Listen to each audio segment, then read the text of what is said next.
pensan. Depa ni lagu tu lah. Okey Syah, selamat. Assalamualaikum warahmatullahi wabarakatuh. Minta maaf berlepat kerana lambat sedikit.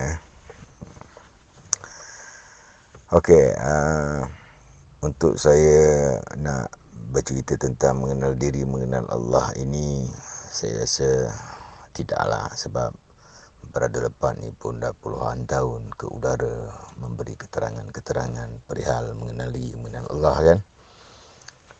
Jadi saya boleh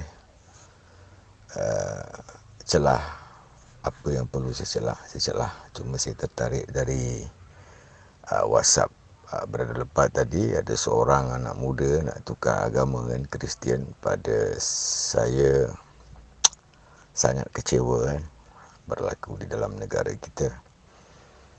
Dan apa yang berada lepas jawab itu cukup padu kan, betul-betul jawapan pergi kepada personal di anak muda itu tadi.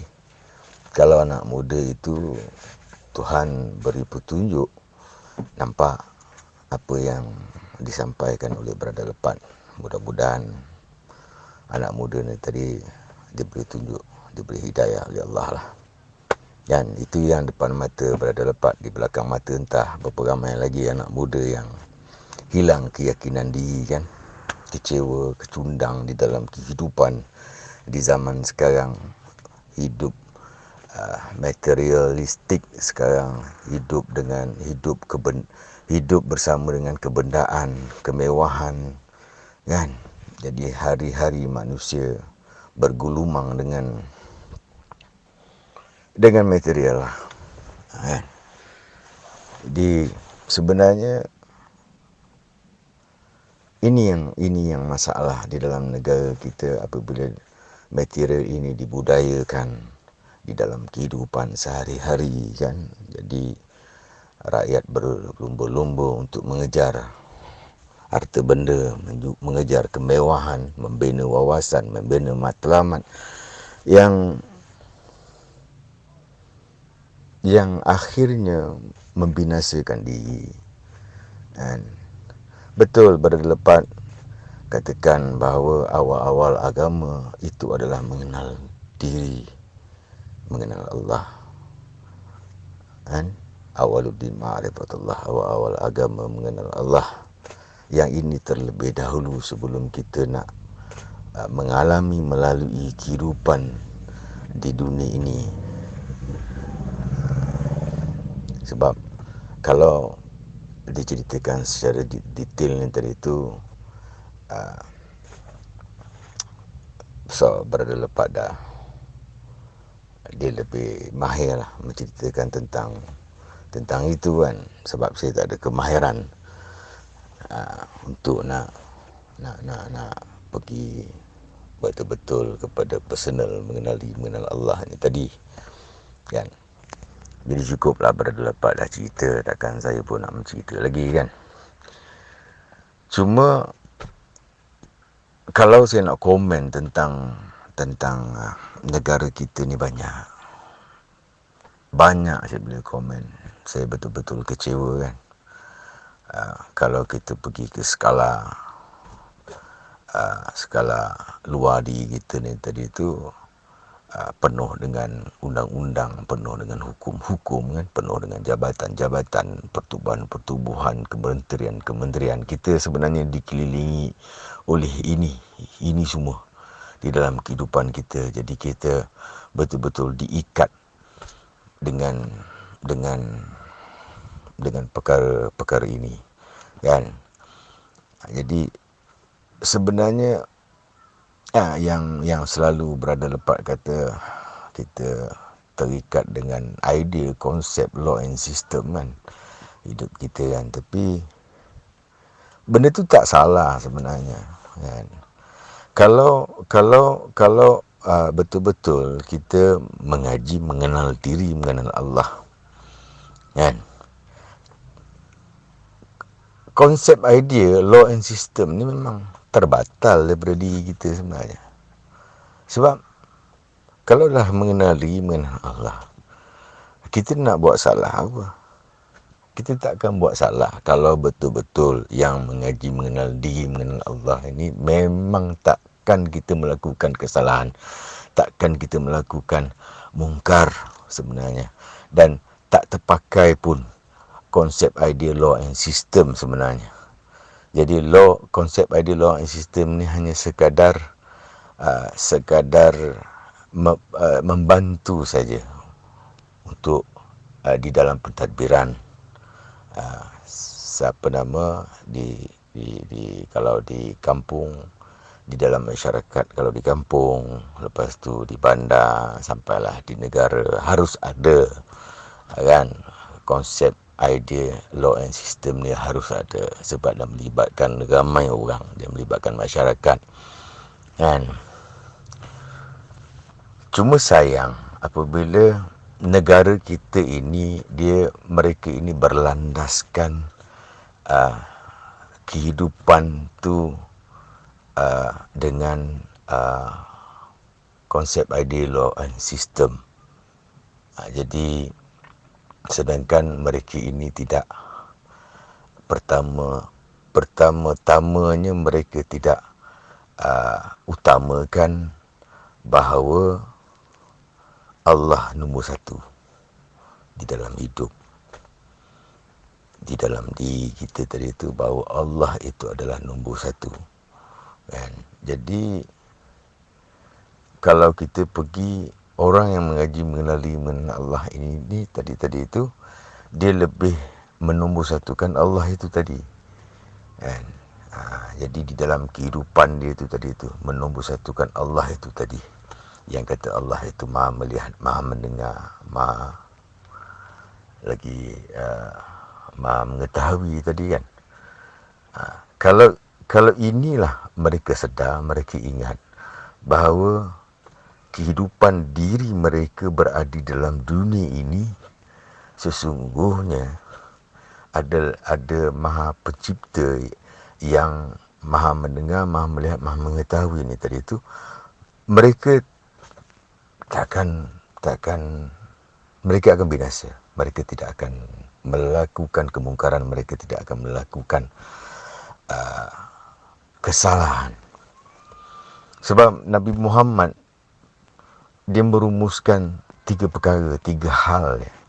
Rumusan daripada Nabi Muhammad, daripada Rasul itu sedikit 3 hal saja di dalam dunia ini harus dijaga. Iaitu yang pertama, martabat. Kan? Jaga martabat. Jangan sampai kita mengaibkan diri sesama manusia, jangan kita menghina. Banyaklah kalau kata martabat diri ni harus dijaga. Itu rumusan daripada Rasul itu. Perihal inilah kalau nak selamat hidup dalam dunia, kalau nak selamat hidup bermasyarakat, nak selamat hidup di dalam pentadbiran, di dalam segala apa pun hal hidup kita kat dunia ni, 3 perkara ini kalau dijaga, selamat, selesai. Tak ada porak-peranda, tak ada huru-hara dan macam-macam lagi lah kan. Jadi yang pertama adalah martabat. Yang kedua,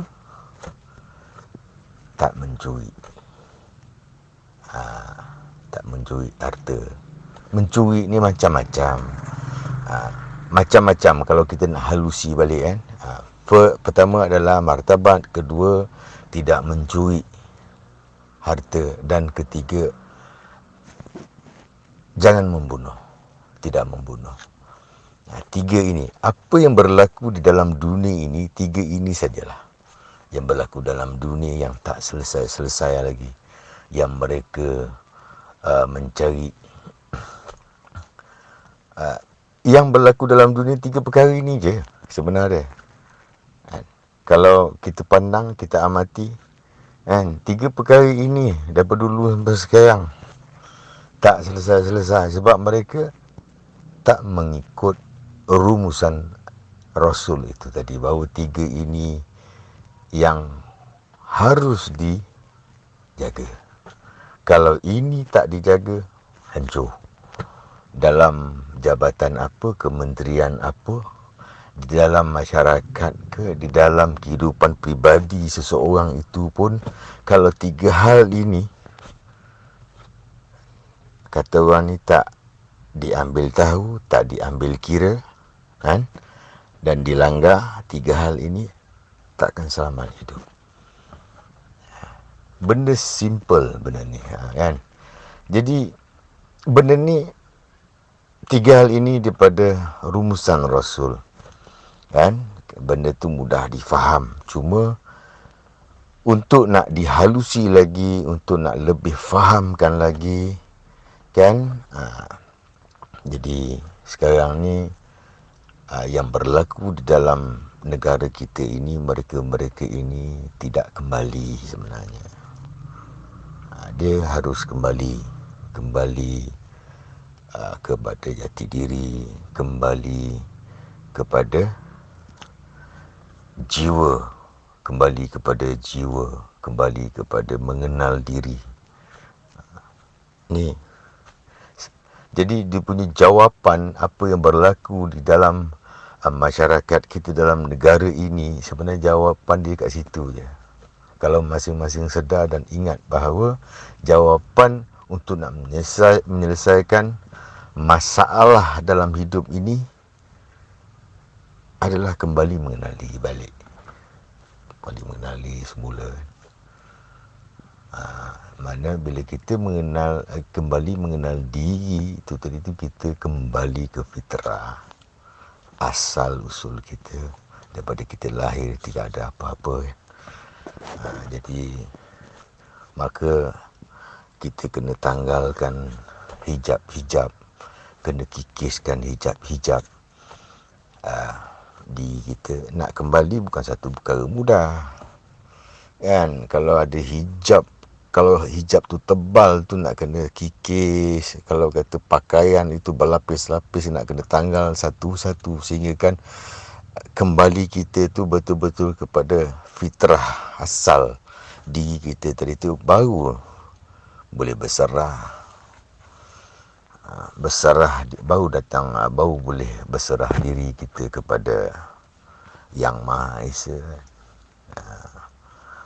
Jadi inilah yang kita alami, yang kita nampak di luar mata kita ni tadi tu. Mereka teraba-raba, tercari-cari, mereka berpusing-pusing, tak lepas. Ibarat macam mereka ni di dalam suasana yang kata orang ni, satu suasana yang bingung lah. Mereka ni sedang bingung, mencari jalan keluar, tak dapat. Ini yang saya nampak pada mereka-mereka yang telah mengaji, mengenal Allah ini. Mereka ni selamat lah. Sebab mereka tak terjebak dalam kebingungan seperti mereka-mereka ini, kan?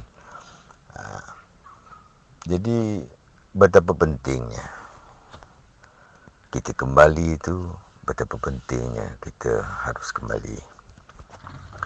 Sebab kalau nak bercerita tentang Islam, kan, kenapa anak muda itu dia boleh terfikir nak pergi ke agama Kristian, sebab dia betul-betul kosong diri dia tu, kosong diri, keyakinan diri tu memang dah betul-betul dah tak ada, kan? Jadi dia pun tak faham apa itu Islam, dan berada lepas pun punya jawapan bahawa Islam itu dia tak masuk dan tak keluar. Betul lah, Islam tu ada pada setiap diri manusia ni, kan?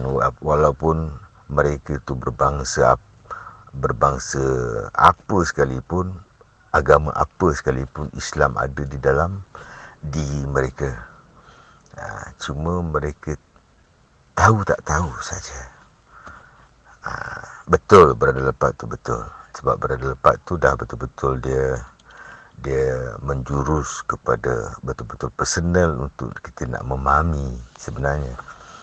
Bagi orang yang ada basic, yang ada structure di dalam pengajian, dia akan nampak lah, dia akan faham lah kata-kata berada lepat ni tadi. Saya nampak satu-satu bila berada lepat sampaikan tadi kan. Tapi yalah, apa yang berlaku di dalam negara kita, di dalam dunia sekalipun, umat Islam ni kan beria nak membela Islam. Islam tak perlu harus dibela. Siapa kita nak membela Islam? Kuatkah kita? Kan? Yang nak bela diri kita tu adalah Islam tu. Islam tu yang membela kita, bukan kita membela Islam.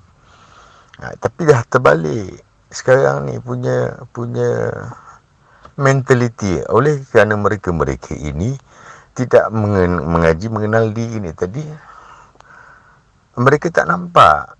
Maknanya mereka sesat di dalam bahasa kan. Membela Islam kan, jangan guna nama Allah, dia kata kan. Jadi mereka sesat dalam bahasa pun mereka tak nampak. Sebab Islam itu tak perlu dibela. Allah itu tak perlu kita nak pertahankan. Allah itu hanya sekadar nama saja.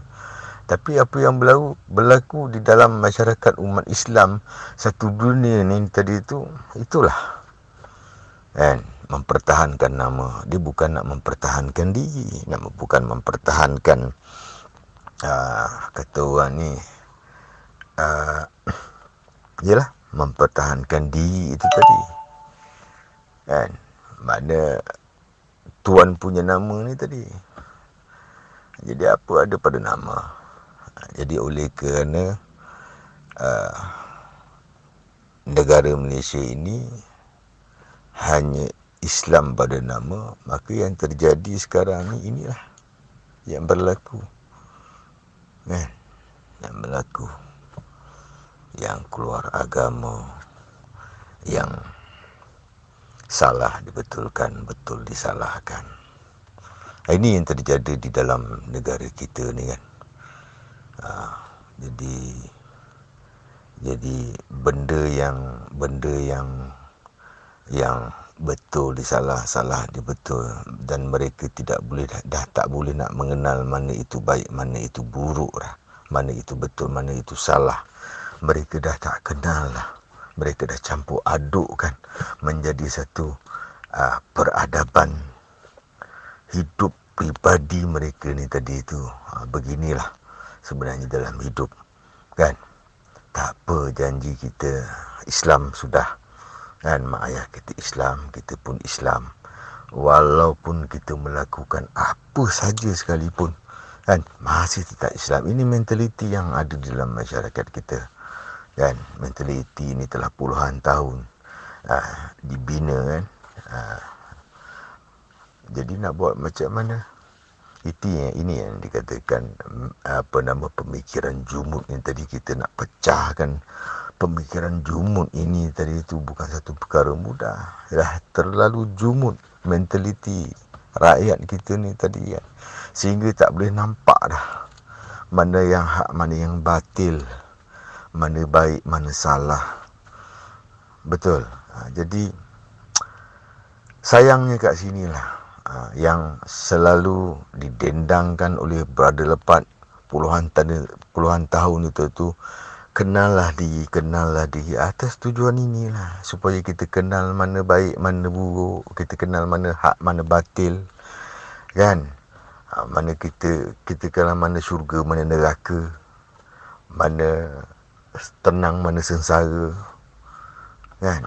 Jadi atas tujuan itu sekarang dah berceramuk sekarang ni, dah jadi rojak sekarang ni kan. Ibarat kalau kita pergi ilmu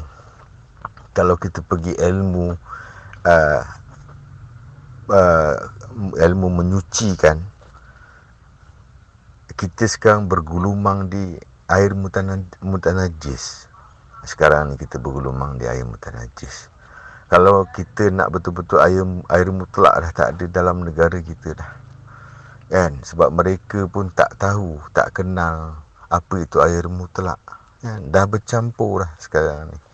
Di dalam apa urusan perkara benda sekalipun, di dalam kehidupan kita seharian, kita berada di dalam air mutanajis. Kalau kita pergi ilmu suci lah, air suci ni tadi, kan? Jadi macam mana kita nak dapatkan air mutlak itu tadi itu, dia kena kembali balik. Kembali ni tadi itu, kembali mengenal diri balik.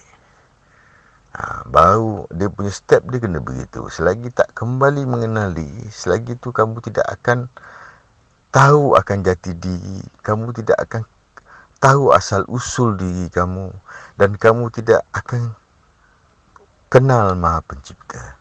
Sebab kita ni makhluk, kan? Bukan khalik. Jadi makhluk ini tu harus kembali kepada khalik ni tadi tu. Nak kenal khalik ni tadi tu, kita kena kembali. Kembali balik pada diri yang selalu diperkatakan oleh Brother Lepat ini tadi tu.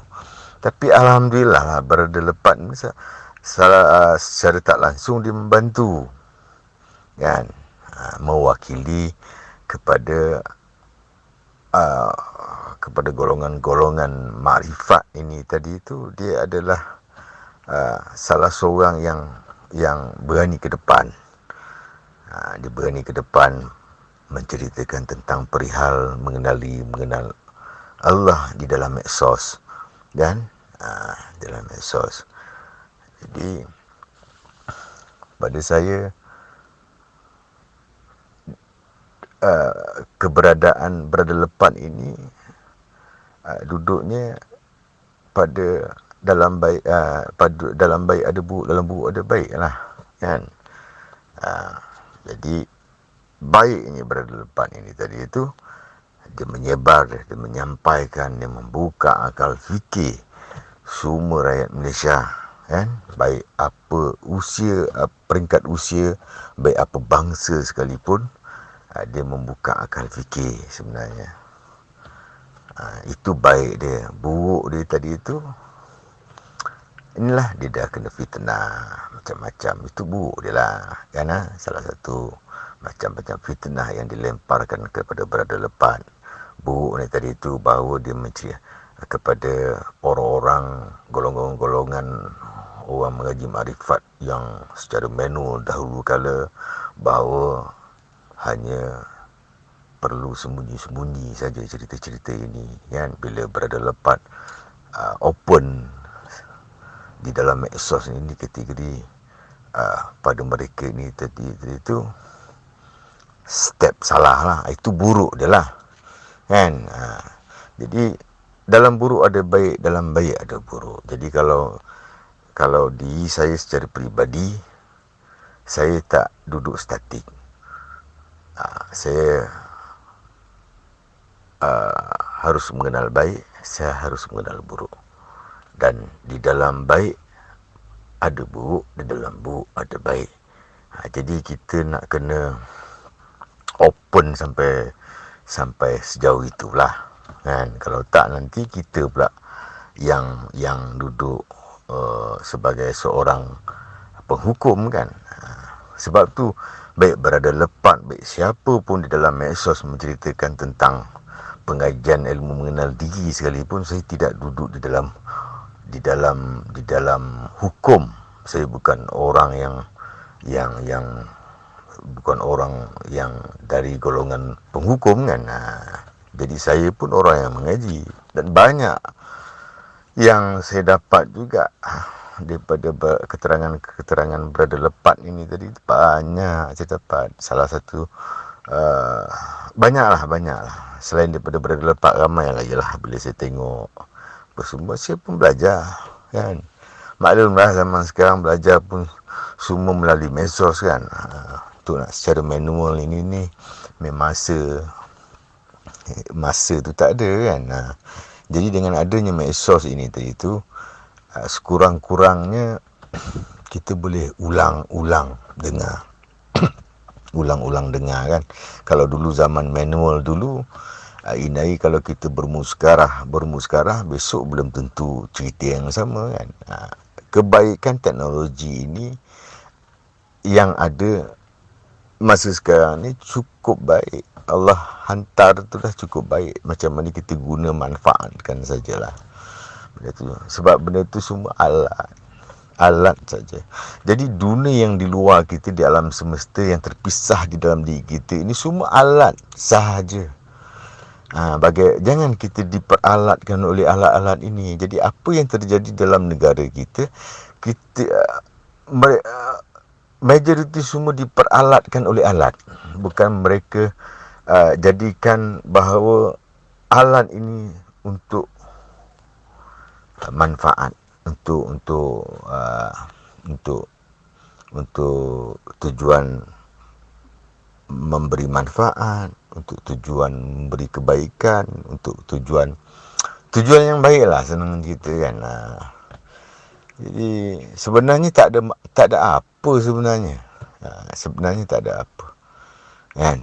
Kalau kita dah duduk betul-betul mengenal ini, bila kita melihat di luar diri kita ni, tengok bangunan, tengok kenderaan, tengok duit, tengok kemewahan, itu semua alat saja. Kan? Alat saja. Dia bukan satu matlamat kita kan, dia alat saja. Tapi itu pada orang yang mengenal. Jadi makrifat ini bahasa Arab, bahasa Melayu ini mengenal. Jadi kita mengenal diri itu sampai kenal lah kan. Itu sampai makrifat lah. Jadi bila kita mindset kita, kita mengatakan bahawa di luar diri kita ni hanya alat. Kita gunakanlah alat itu untuk kebaikan, untuk untuk kebaikan di dalam kehidupan kita seharian kan. Kalau kita kenderaan tadi itu, kita gunakanlah kenderaan itu, bukan kita menjadi hamba dia. Rumah, kalau bangunan-bangunan rumah itu tempat kita berlindung je, itu saja. Bukan kita sampai kita menjadi hamba kepada kebendaan. Sebab ini semua benda yang dicipta oleh manusia kan. Sebenarnya tak ada apa sebenarnya. Memang tak ada apa dalam dunia, tak ada apa yang masalah dia sebenarnya, tak ada apa. Cuma yang membuatkan riuh rendah, yang menjadikan 1001 masalah ini sebenarnya adalah diri manusia itu sendiri. Kan? Pergolakan di dalam diri itu tadi. Kalau setiap diri manusia itu, dia kembali kepada diri dia balik, mengenal diri tadi itu, settle. Senyap, selesai, tak ada masalah. Tinggal menjalani lah kehidupan seharian kan, atas syariat Allah itu tadi kan. Itu saja sebenarnya. Tapi yalah, nak buat macam mana kan, nama pun kehidupan dunia kan. Jadi dunia ini penuh dengan pergolakan. Pergolakan apa sebenarnya? Pergolakan di dalam diri manusia itu. Dalam diri manusia itu kan penuh dengan nafsu, penuh dengan kehendak nafsu kan. Nafsu kehendak itu tinggi, sehingga kan ia menjadi sebuah pergolakan. Bila dikeluarkan pada diri ini tadi itu, nampaklah dia punya pergolakan tu, kita dapat rasakanlah pergolakan itu kan. Sebenarnya daripada diri itu tadi. Jadi melalui cerita-cerita sejarah-sejarah di dalam Al-Quran, sejarah para rasul itu, sebenarnya pergolakan dalam diri manusia itu tu yang para rasul itu didatangkan untuk nak menenangkan pergolakan di dalam diri manusia itu tadi itu kan. Jadi mereka ini di dalam keadaan teraba-raba, di dalam keadaan buta, tuli kan, buta, tuli, lepas tu bisu. Sebenarnya itu menjurus kepada fi anfusikum lah, di dalam diri manusia itu tadi kan. Apabila di dalam diri manusia itu bergolak, maka dia akan membawa kepada kemusnahan. Kemusnahan di luar diri dia tadi tu, dia melibatkan manusia ni tadi, berpunca daripada di dalam diri itu tadi tu, sehingga dimudaratkan manusia-manusia yang lain. Yang ini yang para rasul didatangkan untuk nak memberi keterangan-keterangan kepada manusia atas inilah kan. Kenali Allah. Jawapan dia kat situ, kenali, kenal Allah. Nak kenal Allah, kena kenali. Mana boleh kita terus kenal Allah kan. Tiba-tiba kita terus nak kenal Allah tanpa kenali, memang tak akan kenal lah. Nak kenal Allah, kena kenali. Dia punya proses dia melalui begitu, step dia begitu kan. Betapa pentingnya diri ini tadi itu, sebab diri inilah bukti dan petanda nyata bagi Allah ni tadi. Sebab tu dia suruh kenali. Tanda besar, bukti besar bagi Allah ni adalah diri ini. Itu dia suruh kembali. Jadi Islam ini adalah, kalau ikutkan makna yang sebenar, Islam itu adalah berserah. Dinul Islam, din itu adalah jiwa. Islam itu berserah diri kepada Allah. Itu Islam. Jadi apa yang berlaku kepada anak muda itu tadi, sebenarnya dia kosong. Dia dah jadi, dia jam. Dia tak ada tempat nak berserah. Dia tak tahu macam mana nak berserah diri kepada siapa kan. Diri dia kosong, dalam diri dia kosong. Keyakinan dia pun dah tak ada kan. Kan, jadi dia nak berserah kat mana kan. Islam itu berserah diri kepada Allah. Dinul Islam, jiwa yang berserah diri kepada Allah. Itu maksud dinul Islam. Tapi sebenarnya din itu bukan agama. Sebenarnya yang ubah maksud din agama ini ada satu profesor, doktor daripada Belanda dulu. Untuk dia nak menghancurkan Islam, dia tukarkan din itu kepada agama. Sebenarnya din itu adalah jiwa. Jadi yang betul-betul boleh berserah diri kepada Allah adalah jiwa. Jadi jiwa itu macam mana kita nak dapat? Dia kena kembali pada diri lah. Kembali mengenal diri lah. Bila kembali mengenal diri, baru boleh kenal jiwa tu, yang ada pada diri masing-masing tu.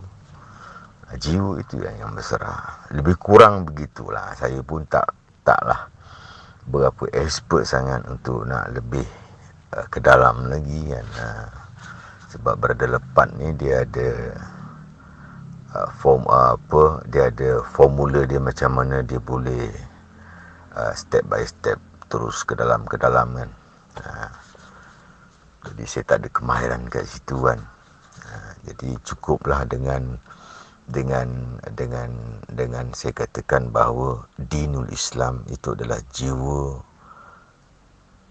yang berserah diri kepada Allah. Itu tadi. Kalau kita pergi kepada huruf itu, alif, sim, lam, alif, mim itu, dia punya, kalau kita pergi maksud setiap huruf, alif tu apa, sim tu apa, lam, alif tu apa, mim tu apa, semua di fi anfusikum juga.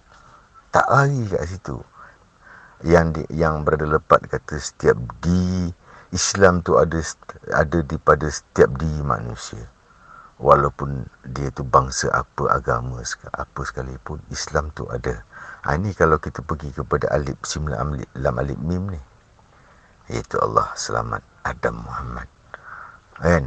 Jadi macam mana kita nak kenal, kan, nak memahami bahawa Allah selamat Adam Muhammad ni, kan? Allah selamat Adam Muhammad, Allah rahsia Adam Muhammad. Jadi macam mana kita nak faham atas maksud tersirat daripada setiap huruf kalimat Islam itu tadi itu, nak kena kenal diri lah. Bila kenal diri, baru kita boleh lebih mendalami, lebih ilmiahkan lagi dari segi pengajian kita, sehingga betul-betul kita yang selalu dikatakan kenal diri rata-rata, baru kamu kenal Tuhan yang nyata itu tadi, kan? Sebab diri kita ni penuh dengan nama, kan? Bila penuh dengan nama, setiap nama dia ada benda dia, dia ada tempat dia. Jadi bila kita kenal diri, kita kenal nama-nama yang ada pada diri kita, nama benda yang ada pada diri kita ini,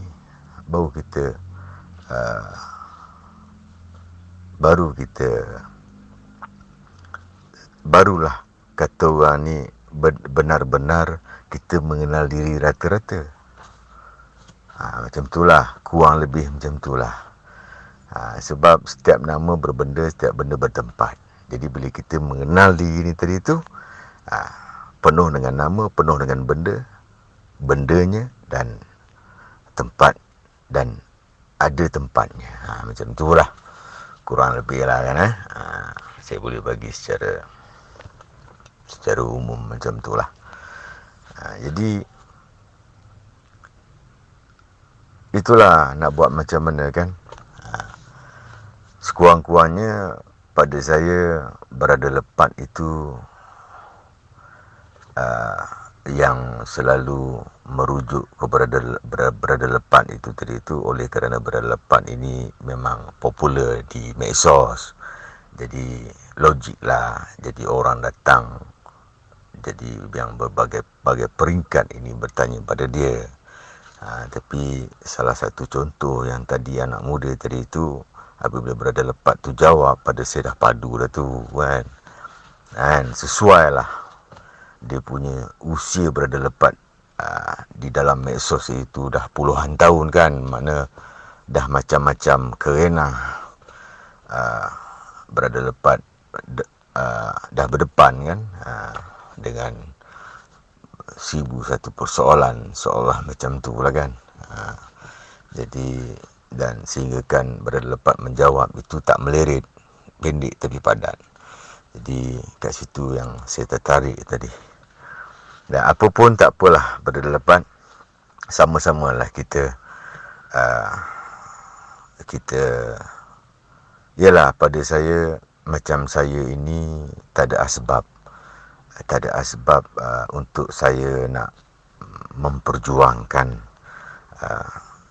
nak dibandingkan dengan awak berada lepat. Awak memang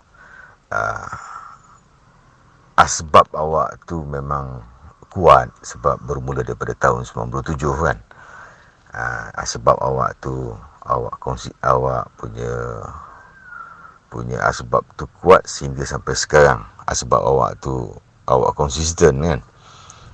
Betul-betul perform lah, bak kata awak selama ni perform, kan? Jadi secara tak langsung, di situlah awak punya perjuangan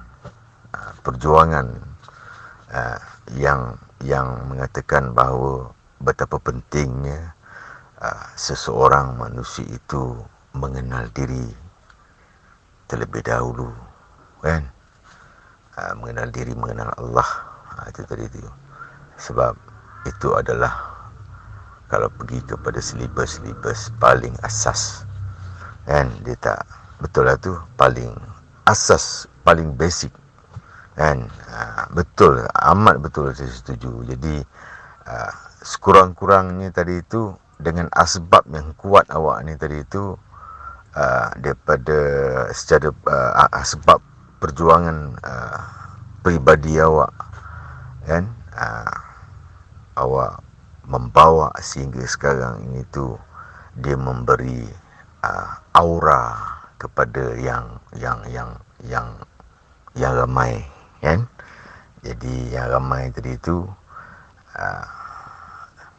dia dia ingin tahu kenapa Brother Lepat ini selalu menceritakan tak jemu-jemu perihal mengenal Allah, kan. Ditambah pula awak punya sejarah peribadi awak bila berdepan dengan undang-undang, dengan hukum hakam syariah, dengan undang-undang sivil, berkenaan dengan perihal anak awak ni tadi tu, yang kata orang ni ketidakadilan berlaku, kan. Jadi betul awak perjuangkan tu, betul, tapi dalam keadaan betul-betul awak bersendirian. Dalam Malaysia ini, inilah masalah dia, kan. Dia tak berkumpulan. Cuma kelebihan pada dia awak ni tadi tu, asbab kuatnya tadi tu adalah awak punya betul-betul sejarah peribadi awak ni, kan. Pasal anak ni tadi tu membuatkan awak kuat berada di sampai sekarang, kan. Jadi saya tak macam tu. Ini masalah dia. Saya tidak ada asbab yang kuat. Cuma saya sokong dan dokong. Benda yang baik ni memang saya sokong dan dokong. Dan harap-harap ramai lagi yang akan buka mata, yang buka akal fikir tentang apa yang berlaku pada Brother Lepat ini tadi tu, kan. Sebenarnya apa yang berlaku pada Brother Lepat ini berlaku juga pada orang ramai, cuma dalam perkara yang berbeza. Bukan pasal, mungkin bukan pasal anak macam seperti Brother Lepat, pasal hal lain. Sebab di dalam negara ini ketidakadilan tak berlaku. Ini masalah dia. Siapa nak memperjuangkan keadilan ini tadi itu, melainkan diri sendiri, kan. Nak dibandingkan dengan Indonesia, jauh beza. Kalau di Indonesia diorang berkumpulan memperjuangkan hal kebenaran agama, bangsa dan negara ini. Di dalam Malaysia ini kita berjalan secara solo. Contoh yang paling dekat adalah Brother Lepat, kan. Daripada dia memperjuangkan peribadi dia, sehingga kan di luar peribadi itu terkesan sebenar dia, kan. Alhamdulillah. Pada saya teruskan, Brother Lepat teruskan. Mudah-mudahan dengan kebaikan yang awak sampaikan, walaupun berbentuk keterangan, kan, akan dapat membuka ramai lagi anak-anak rakyat Malaysia ini buka mata, buka akal fikir, dan sedar bahawa di kita ni kena harus ada keyakinan diri kita apabila belajar, apabila kita kembali mengenal diri, kan. Alhamdulillah. Jadi kurang lebih macam itulah Brother Lepat, kan. Jadi yang apa yang telah keluar, apa yang daripada tadi keluar daripada kata-kata saya, jadi itu je lah. Apa yang mampu dek saya, ini je lah yang saya boleh katakan lah. Ya Allah, susah sangat. Ini saja yang boleh saya katakan. Dan apa pun sama-samalah kita berada di dalam jati diri kita sendiri, kan. Kita terus kebergantungan kita macam mana saya nak katakan, mudah-mudahan sama-sama kita menjalani kehidupan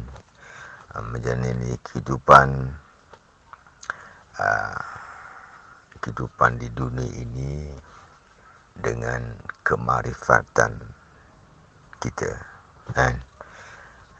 Jadi sebanyak mana kita boleh bagi manfaat kepada manusia, kita bagi. Macam itulah Tuhan. Yang penting antara diri kita dengan Tuhan, hanya diri kita dengan Tuhan saja yang tahu, siapa pun tak tahu. Jadi masing-masing jaga diri masing-masing, pelihara diri masing-masing, kan. Bawalah diri itu masing-masing ke keadaan apa sekalipun, kan. Yang penting dapat memberi manfaat. Itu saja yang kita boleh mampu bagi, boleh memberi manfaat kepada manusia, itu pun dah alhamdulillah. Okey tuan, minta maaflah tuan, meleleh panjang cerita ni. Okey, assalamualaikum warahmatullahi wabarakatuh. Masya Allah sahabat Hamidun. Oh, tepat, padat, melekat. Tapi itu dia lah, sekali lagi lah, seperti yang kita kata lah, yang nampak tu nampak lah, yang tak nampak tetap tak nampak. Seperti mana yang berada kata lah, benda ni mudah saja pun tidak. Awaludin ma'rifatullah, awal-awal agama itu mengenal Allah. Din tu cahaya. Kalau tak kenal, tak ada cahaya, gelaplah hati. Bila gelap hati tu, bahasa hati mereka penuh meneka-neka. Bahasa hati mereka tu penuh meraba-raba, bersangka-sangka. Macam tu lah, sebab dah gelap. Gelap mata rohani dia, buta mata rohani dia, kafir batinnya. Jadi apa lagi? Mereka duk tengok ni syariat Islam, syariat pakai jubah serban, boleh cakap Arab itu ini apa semua. Mereka tengok tu. Tapi pada batinnya, tadi pun Pak ada sebut dalam surah An-Nisa, surah keempat kot, ayat 142, mereka yang buta pada batinnya. Itu. Baiklah Hamidun, terima kasih banyak atas pecah hurai. Memang tepat melekat. Sekali lagi lah, walau perkataan ini sering diperolok-olokkan atau diajuk-ajukkan atau disindir-sindirkan, kita tetap kata juga benda yang sama. Yang faham tu fahamlah, yang tak faham tu tak fahamlah. Itu saja. Allah Akbar.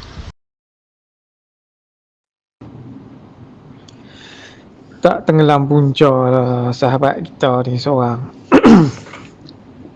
Kesian kat dia. Relax. Jangan duk buat keputusan terburu-buru. Rujuk balik pada diri kita ni, apa yang ada. Tu pula ilmu yang betul ni nak beramal. Ilmu mengenal Allah. Ni orang ajak lepa band, lepa kata tak betul, sesat lah. apa semua ada kat depa. Hanya ilmu ni kembali kepada Allah. Betul tak? Esok kita mati nak pergi mana? Balik kepada dia. Balik pada yang mencipta tu. Allah tu hanya nama lah. Kan? Siapa empunya nama tu? Kena kenal dekat dunia ni. Yang tu je tujuan. Nak kena kenal. Baru balik mudah. Dan pula tak liga pula ilmu ni orang ajak dalam kampung, lepak sabu, macam-macam. Sedangkan lepa duk ajak dalam masjid tu dari kecil dah kita duk dengar. Lah apa ni? Macam-macam kes. Ragut melambak. Ragut orang mana? Pikir ni orang mana ragut? Nagih tu orang mana? Ni macam-macam penyakit dah mai dah. Betul tak? Fikir tengok. Kan? Itulah ilmu mengenal Allah ni sangat penting. Ilmu mengenal Allah ni adalah ilmu benar. Kan? Bukan direka-reka cerita. Kan? Kita jangan duk layan lah ustaz yang duk fitnah-fitnah ni. Jalan terus sahabat. Selamat. Benar ya Hakim, benar Hakim. Tenggelam punca lah jadi Hakim. Ini semua masalah kalau melintasi titian-titian yang lebih menggambarkan kaedah-kaedah putus asa, kecewa hidup dan merasa terpinggir serta terkapar, helpless. So hari ini itulah cakap tadi Hakim. Macam mana Hakim cakap, ilmu mengenal Allah ni bukan ilmu yang dicipta, ilmu yang ni bukan cerita atas cerita punya ilmu. Kalau awak hidup, awak ada hayat ilmu, kudrat, iradat, samak, basar, kalam, itu tak ubah seperti mayat juga. Mayat pun ada yang tu, tetapi dia ada yang boleh bergerak. Kalau ada hayat, ada hayun maknawiyahnya. Kalau ada ilmu dalam makninya, ada pula alimun dalam maknawiyahnya. Samak dalam makninya, sami'un dalam maknawiyahnya, basar dalam makninya, basirun dalam maknawiyahnya. Habis kudrat, iradat, kalam, semua ada. Jadi bila mereka tak mau kaji benda ni, tu tak boleh pergi lagi sifat kaya Tuhan lagi tu. Kita tak buka lagi tu. Kaunuhu hayat, kaunuhu alimun, kaunuhu basiran, mutakaliman lah, apa semua ni lah. Macam-macam lagi lah. Selengkap-lengkapnya. Baru kita tahu. Nak kena kaji pada diri kita, bukan kaji dekat luar sana, bukan nganga dengar cerita sejarah riwayat yang mereka bawa mai tu. Bukankah Yahudi dah plan dah bagi silibus-silibus yang macam ni untuk mereka ni balik tabung. Bila kita kaji balik, aku nak jumpa Allah ni, nak dihadapkan, nak dihisap nak dipertimbangkan, takkan dia nak tanya tentang kaedah-kaedah, sejarah-sejarah dan juga hikayat-hikayat, hadis riwayat. Takkan dia nak tanya tentang surah tu dia sendiri ni yang cakap. Pada Hakim tu, puak-puak ni tak faham. Kita telah didodoi, kita telah didendang, kita telah dialun dengan irama yang tak apa-apa. Kita hanyut bahasa-bahasa Arab yang menceritakan tentang apa. Kita nak tahu siapa diri kita, mana Allah tu. Kalau takluk mengenal Allah, mengenal diri. So bila ilmu-ilmu macam ni dibatalkan, bila masalah dunia datang, inilah terjadi kat anak-anak muda kita. Lambat lepas padri offer conversation, lambat lepas padri offer pertolongan kehidupan, habis. Padahal kita nak mengenal yang menghidupkan kita dan yang hidup, yang sedang menjalani. Siapa sebenarnya siapa? Itu ditutup oleh Yahudi. Jangan bagi mereka mengaji ilmu mengenal Allah, sebab ilmu mengenal Allah inilah yang akan membatal ilmu-ilmu kita, dan kita tak boleh menyeleweng orang yang mengenal Allah. Jadi dia hantarlah kita, mereka masuk dalam universiti Azhar, universiti Madinah, duduk di belakang tirai, silibus ni mereka bagi. Kita nampak clear dah, mereka ni bijak, mereka ni terror, mereka ni tremendously genius. Baliklah para agamawan dari tanah Arab ni, balik bahasa Arab, balik hukum makam tu ni, yang lain pakat nganga dengar. Tapi bagi kita yang telah makrifah Hakim, kita tahu ilmu yang mereka bawa tu tak boleh bawa menjumpa Allah pun. Fiqh pun dekat sama yang ramai. Usul pun tentang cerita mencari ketepatan bahagian dalaman untuk kebersihan, menyingkap rahsia tasawuf. Usul fiqh tasawuf tu fardu ain. Kita tahu benda betul. Mereka nak cerita hadis ke firman apa betul. Tetapi kenapa nak mengganggu orang yang membawa ilmu mengenai Allah? Bukankah celaka, bukankah jahat mereka ni? Inilah ahli-ahli majlis agama Malaysia ni patut sedang benda ni telah berlaku berkurun decades, doing unnecessary things. Nak menunjuk kata berjabatan, nak menunjuk kata kita memiliki bidang kuasa tertentu, hentam suka hati mereka. Mana boleh macam tu? Sekarang dunia ada transparent. You cannot fool people just like that. Sedih Kim, memang sedih. Apabila orang nak tukang agama Islam, maka mereka akan protes Allah Ta'ala, maka mereka akan memperburuk-burukkan kaedah-kaedah Nabi Muhammad SAW, dan mereka juga akan menghina janji-janji Allah. Sebab mereka nak ubah Islam tu, mereka nak pergi ke agama selainnya. Agama selainnya pun, kalau kita berhadap dengan padri, dengan mang mereka, kita cerita pasal hakikat dalam hakikat ni, jam mereka Hakim, jam mereka Hakim, mereka akan mengaku ke Hakim. So mana nak lari? Kan kalau mereka masuk sana pun tak pergi ke mana. Apabila dalam diri itu tidak mempunyai turning point kehadap Tuhan, maka mereka akan mempertuhankan agama. Bila tak selesa dengan Islam, mereka nak cari lain. Inilah ustaz-ustaz di Malaysia ni telah mencelakakan perjuangan sebenar. Setengah mereka ni jahat. Pok-pok Wahabi ni lebih lagi. Dr. Mazhar, line up dia ni, semua kebetulan bagi aku mereka ni memang haram jadah. Mereka make good money, they make good living style. You tengok mereka ada macam mana lifestyle mereka. Mereka nak cerita pasal Muhammad sederhana. Mereka ni lah ustaz American dollars. Jahat. So sekarang banyak orang kalau convert Kristian, mereka nanti kata apa? Mereka ni semua tak ada panduan hidup lah, itu ini. Hampa senang lah duduk atas tu. Sembang ikut suka hati mak empak apa. Gaji pun cukup setiap bulan. Pakai kereta pun besar. Hampa pergi bersyarah tak cerita tentang isi ketuhanan pun. Hampa dah cerita benda-benda luar ni je, isu-isu je. Hampa tibai duit bukan-bukan. Jahat mereka ni Hakim. Mereka ni bukan nakai lah. Mereka ni dah masuk dalam jahat. Dalam rumah Allah mereka boleh cerita fitnah. Inilah yang berlaku Hakim. Mana anak-anak muda Melayu tak kecewa Hakim? Betul yang cakap, ilmu mengenal Allah ini saja turning point untuk kembali pada Allah. Macam mana nak kembali kalau tak kenal? Betul ya Hakim yang cakap. Baik Hakim, terima kasih Hakim. Selamatlah, selamat. Alhamdulillah Tuan, sama-sama lah kita.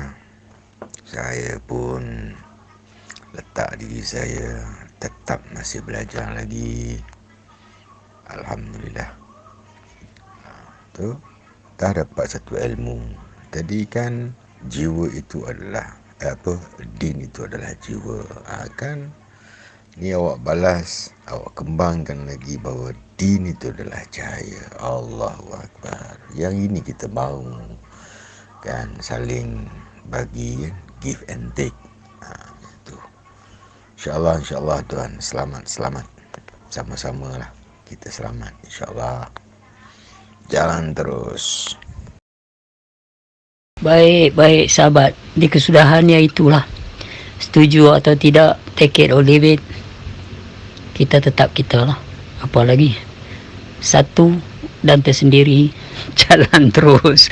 Apa nak kata lagi, jalan terus lah. Allah Akbar. Selamat.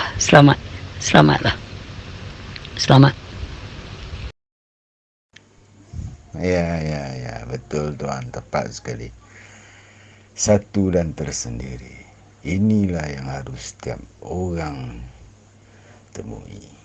Kan, barulah dia boleh berdiri dan kembali. Baik, baik, baik tuan. Selamat, selamat.